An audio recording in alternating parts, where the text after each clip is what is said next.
This is Adam at the Soggy Dollar Bar. How many painkillers have you had, buddy? This is my first painkiller. I had a, I don't know, something else. I don't remember what it was called. So, since you're drinking painkillers, can I punch you in the face and see if it hurts? I was just kidding about that, man. Can I punch you in the face? No, that wouldn't work. That's not fair. How awesome is this place? This place is pretty cool. Let's come back. Yeah? Tomorrow. I don't know, it's kind of a far ride, but I know. it's beautiful.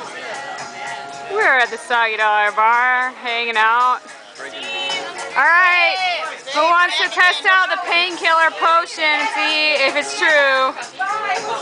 Give me a big hoorah. Yeah? Hey Steve, hey Suze. How's it going? What's up? Nobody's dancing on tables yet? 1, 2, 3. This place is the bomb.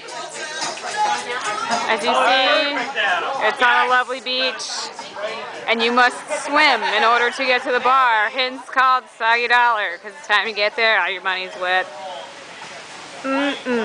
Beautiful.